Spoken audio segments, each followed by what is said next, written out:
शहर के बीचों बीच स्थित यूएस ऑक्सफोर्ड एकेडमी सदर आजमगढ़ बच्चों के उज्जवल भविष्य को ध्यान में रखते हुए विद्यालय में स्मार्ट इंटरेक्टिव क्लासरूम है। यहाँ विद्यार्थियों को सुयोग्य एवं अनुभवी अध्यापकों द्वारा शिक्षण प्रदान किया जाता है तथा क्रियात्मक गतिविधियों के द्वारा कक्षाएं चलाई जाती हैं। विद्यालय में पुस्तकालय, विज्ञान संकाय से संबंधित सभी लैब उपलब्ध हैं। विद्यालय में खेल का मैदान है जहां इंडोर और आउटडोर गेम का प्रशिक्षण भी दिया जाता है। बच्चों के नियमित विकास हेतु नियमित योग व नृत्य की कक्षाएं चलाई जाती हैं। विद्यालय परिसर पूर्णतः सीसीटीवी कैमरे से युक्त है। बच्चों के आवागमन हेतु वाहन सुविधा भी उपलब्ध है। इंसान की सफलता की पहली सीढ़ी शिक्षा है। आजमगढ़ जिला की पुलिस ने साइबर क्राइम के खिलाफ एक बड़ी कार्रवाई करते हुए 190 करोड़ रुपए की ठगी करने वाले एक अंतर्राज्यीय संगठित गैंग का पर्दाफाश किया है। इस मामले में कुल 169 बैंक खातों में लगभग 2 करोड़ रुपए फ्रीज भी किए हैं। इसके अतिरिक्त 3,40,000 रुपए नकद, 51 mobile phone, 6 laptop, 61 ATM card, 56 bank passbook, 19 SIM card, 7 chequebook, 3 आधार कार्ड और 1 जियो फाइबर राउटर भी बरामद किया है। पुलिस अधीक्षक हेमराज मीणा के निर्देशन में चलाए जा रहे विशेष अभियान के तहत 25 नवंबर को थाना साइबर क्राइम की पुलिस टीम ने रेडी, अन्ना, लोटस और महादेव जैसे प्रतिबंधित ऑनलाइन ऐप के जरिए ठगी करने वाले इस गैंग का पर्दाफाश किया। गैंग सोशल मीडिया प्लेटफॉर्म जैसे इंस्टाग्राम, व्हाट्सएप, मेटा और टेलीग्राम पर विज्ञापन देकर लोगों को फंसाता था। एसपी हेमराज मीणा ने बताया कि गैंग पीड़ितों को पैसा दुगुना या 3 गुना करने का लालच देकर उनकी लॉगिन आईडी बनाता और ऑनलाइन गेम के जरिए उनके खाते से पैसा निकालकर फर्जी खाते में ट्रांसफ़र करता था। पीड़ित की आईडी ब्लॉक कर दी जाती थी। इस संगठित गैंग में भारत के अलावा श्रीलंका और यूए के सदस्य भी शामिल थे। गिरफ्तार किए गए अभियुक्तों में उत्तर प्रदेश से 6, बिहार से 2, उड़ीसा से 2 और मध्य प्रदेश का 1 अभियुक्त शामिल है। इन अभियुक्तों के खिलाफ देश के विभिन्न राज्यों में 70 साइबर ठगी के मामले दर्ज है। इनकी गिरफ्तारी 25 नवंबर को नगर कोतवाली के रैदोपुर क्षेत्र में एम्स मॉल के सामने स्थित एक मकान से की गई। थाना साइबर क्राइम प्रभारी और उनकी टीम ने मुखबिर की सूचना पर दबिश देकर 13 अभियुक्तों को गिरफ्तार किया है। सुनते हैं इस मामले में एसपी हेमराज मीणा ने क्या कुछ कहा है। अपराधी गिरफ्तार किए गए हैं सर, क्या है ये पूरा प्रकरण? देखिए, आज थाना जो साइबर पुलिस है उसमें 11 अभियुक्तों की गिरफ्तारी की गई है, जो कि यहाँ जनपद आजमगढ़ में कोतवाली थाना क्षेत्र में रह के और इनके द्वारा एक कॉल सेंटर यहाँ पे खोल रखा था और वहाँ से ये लोग साइबर फ्रॉड कर रहे थे, जिसमें जो कुछ प्रतिबंधित ऐप्स हैं रेडी, अन्ना, लोटस और महादेव के नाम से, जिसमें कि ऑनलाइन जो गेमिंग है उसके माध्यम से ये लोगों के एडवर्टाइज़ करते थे व्हाट्सएप पे, इंस्टाग्राम पे, फेसबुक पे। उसके बाद में उन लोगों को इनवाइट करके और फिर उनकी आईडी बनवाते थे और आईडी बनवाने के बाद में फिर उनसे गेमिंग में ये लोग पैसा लगवाते थे। और इनका जो गेमिंग के जो रूल्स हैं वो उस हिसाब से सेट किए हुए थे कि आदमी को पहली बार 1-2 बार उसको प्रॉफिट होता था, उसके बाद में वो थोड़ा सा लोभ लालच में आके और उसमें एक्स्ट्रा मनी जब जैसे इन्वेस्ट करता था, जब गेम खेलता था, तो उसके बाद में वो वहाँ से हार जाता था। और इस तरीके से इन लोगों ने बड़ी संख्या में लगातार पिछले कई महीनों से ये लोग ये काम कर रहे थे। और अब तक के जो इनके अकाउंट के ट्रांजैक्शन हम लोगों ने किए हैं, तो इसमें 169 जो बैंक अकाउंट्स इनके मिले हैं, जिनमें 2 करोड़ रुपए तो फ्रीज कराए गए हैं। इसके अलावा इनके पास से कुल 35 लाख रुपए का जो सामान है वो बरामद किया गया, जिसमें 3,40,000 रुपये इनके पास से नकद मिला है। 51 मोबाइल फ़ोन इनके पास से मिले हैं, 6 लैपटॉप मिले हैं, 61 इनके पास से एटीएम कार्ड मिले हैं और करीब 56 बैंक की जो पासबुक से इनके पास से बरामद हुई है।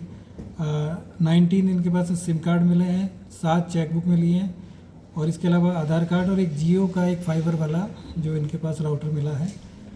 अब तक की जो इनके हमने सारी डिटेल्स चेक की, उसके हिसाब से करीब 190 करोड़ रुपए की इन्होंने इस तरह से इस बीच में जो साइबर ठगी है ये गेमिंग ऐप्स के माध्यम से की है। और इसमें जो अभियुक्त हैं जो गिरफ्तार किए गए हैं, 11 अभियुक्त गिरफ्तार किए गए, जिसमें 6 बिहार के हैं, नहीं 2 उत्तर प्रदेश से 6 हैं, बिहार से 2 हैं, उड़ीसा से 2 हैं, मध्य प्रदेश से 1 हैं और इसके अलावा इनके जो विरुद्ध देश में करीब 71 जो साइबर ठगी की जो NCRP जो पोर्टल है वहाँ पे इनके विरुद्ध कंप्लेंट इनके मिली है। और ये जो लोग हैं 11 लोग हैं, इनमें एक राम सिंह नाम से है जो कि थाना कोठी भार जिला महाराजगंज के रहने वाले हैं उत्तर प्रदेश के। एक संदीप यादव है जो थाना अदलाहाट जिला मिर्ज़ापुर के रहने वाले हैं। एक विशाल दीप है, ये थाना के गांव जिला कालाहांडी उड़ीसा के रहने वाले हैं। एक अजय कुमार पाल हैं, ये थाना सिंगवलिया जिला गोपालगंज बिहार के रहने वाले हैं। एक आकाश यादव है, ये थाना चंदवक जौनपुर के रहने वाले हैं। पंकज कुमार पांडे हैं, ये थाना बरगी जिला मध्य प्रदेश के जबलपुर मध्य प्रदेश के रहने वाले हैं। प्रदीप छात्रीय हैं, ये थाना बंगो गुंडा जिला ये बलांगीर उड़ीसा के रहने वाले हैं। इसके अलावा विकास यादव है, ये थाना अदलाहाट ये मिर्ज़ापुर के हैं। आनंदी कुमार यादव हैं, ये थाना कटोरिया जिला बांका बिहार के रहने वाले हैं। मिर्जा उमर बेग ये थाना सरायमीर जनपद आजमगढ़ के रहने वाले हैं। इसके अलावा एक अमित गुप्ता हैं जो कि कोटीवार जिला महाराजगंज के रहने वाले हैं। और इनके जो साथी हैं, 2 साथी इसमें वांछित भी किए गए हैं। एक विनय यादव हैं और एक सौरभ है जो कि एक बनारस के रहने वाले हैं। और एक का भी एड्रेस हम लोगों ने आइडेंटिफाई इनका करना शेष है।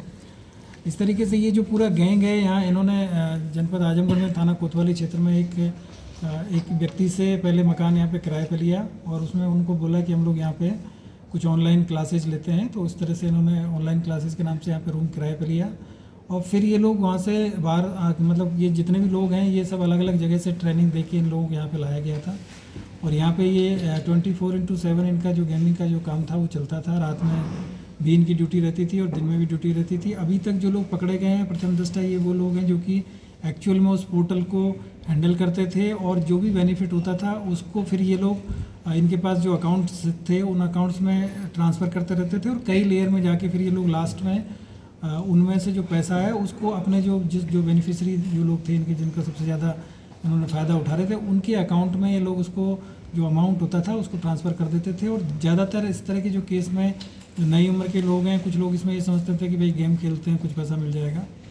1-2 बार उनको प्रॉफिट होता था, उसके बाद में जैसे प्रॉफिट हुआ तो वो लोग फिर ज़्यादा इसमें धनराशि लगाते थे। और जैसे 1 लाख रुपया लगाया और 1 लाख रुपये का उनको अगर कुछ 1,20,000 मिल गया तो उसके बाद में अगली बार आदमी 4-5 लाख रुपये लगाता था और दोबारा फिर उसका सारा का सारा पैसा ये लोग उसमें से उस तरह का इन्होंने उसमें जो प्रोग्रामिंग किया हुआ था उस गेम के अंदर कि आप 2-3 बार में अगर पैसा कमा लियो तो अगली बार फिर आप कमा नहीं पाएंगे। और इनके बाद में उस चीज़ का ये भी था कि अगर कोई व्यक्ति गलती से ज़्यादा पैसा इसमें कमा लिया, जैसे एक केस इसमें इन्होंने बताया है कि उन्होंने पहले 1 लाख रुपया लगाया फिर उसके बाद में वो जीत गए तो फिर इनको थोड़ा सा लगा कि उसके बाद फिर उससे दोबारा इन्होंने और पैसा उसको मोटिवेट किया।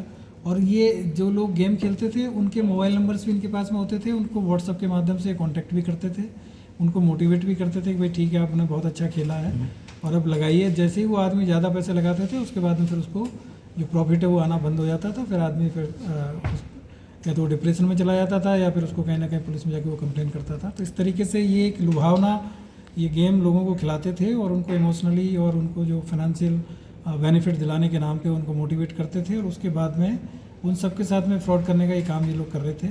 और जो फाइनली इनका जो पैसा है इसमें जो भी इन्होंने जो मोबाइल नंबर्स वगैरह ये यूज़ करते थे, इसमें जो कोड होता है जैसे यहाँ पे इंडिया का 91 है, उसी तरीके से इन्होंने श्रीलंका और आसपास की जो कंट्रीज़ है उसके जो ऑनलाइन नंबर्स इन्होंने ले रखे हैं इंटरनेट के माध्यम से और उसी से ये लोग उनसे कांटेक्ट करते थे जिससे कि इनकी लोकेशन ट्रेस आउट ना हो और ये पता ना चले कि ये लोग कहाँ से गेमिंग का जो काम है वो कर रहे हैं और कहाँ पे इन्होंने अपना कॉल सेंटर खोला हुआ है। तो सारे जो नंबर्स हैं और वो सब इंटरनेशनल कॉलिंग वाले नंबर हैं। और दूसरा जो लोग इन्होंने यहाँ पे लोकल जो हायर किए हुए थे उनका भी ये था कि इनके पास में इतने करीब 51 मोबाइल मिले हैं, तो जो मोबाइल का IMI रन हो गया या जो जिसको यूज हो गया या जिसका सिम यूज हो गया है उसको ये फिर नेक्स्ट टाइम फिर उसको यूज़ नहीं करते थे।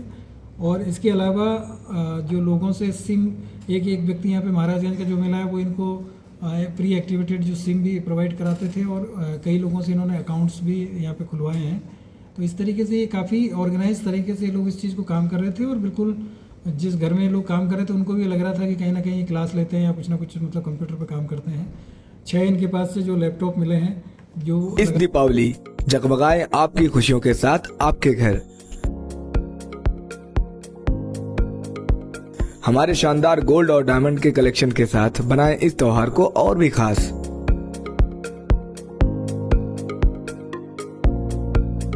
सोने की शुद्धता और शानदार डिजाइन का संगम सिर्फ अशोक कुमार आशीष कुमार ज्वेलर्स पर।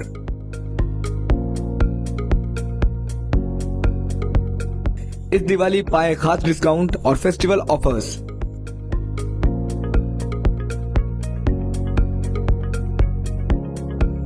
चाहे वो शादियों के लिए शानदार सोने का सेट हो या रोजमर्रा की ज्वेलरी, त्योहारों और गिफ्ट में देने के लिए रिंग्स, हार, फैंसी टॉप्स, फैंसी अंगूठियां, डिजाइनर पेंडल, सोने की चूड़ियां, चेन, गोल्ड और सिल्वर कॉइन और स्टर्लिंग सिल्वर की विशाल रेंज। हमारे पास सब कुछ उपलब्ध है, वो भी 18 और 22 कैरेट हॉलमार्क गारंटी के साथ।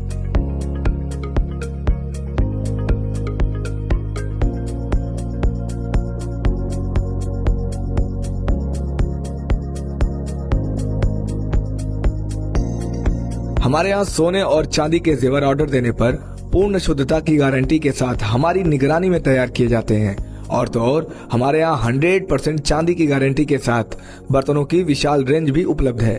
तो देर किस बात की, आज ही पधारें अशोक कुमार आशीष कुमार ज्वेलर्स पर। तो इस दिवाली अपनी और अपनों की खुशियों को चमकाएं अशोक कुमार आशीष कुमार ज्वेलर्स की खास ज्वेलरी के साथ।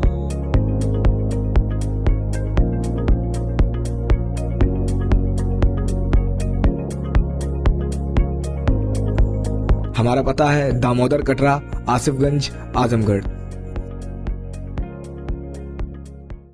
Ishan public school, Rahua Mustafabad, Azamgarh, affiliated to CBSE New Delhi. At this school, discover your potential with excellent teachers and top-notch facilities. The indoor assembly area for 3,000 students is enclosed to protect from sun, rain and dust, and it's well equipped with multiple fans for effective cooling. The school has a spacious and beautiful playground which includes kabaddi court, volleyball court and basketball court. The school provides good care for students with a 5 to 6 bed medical room for health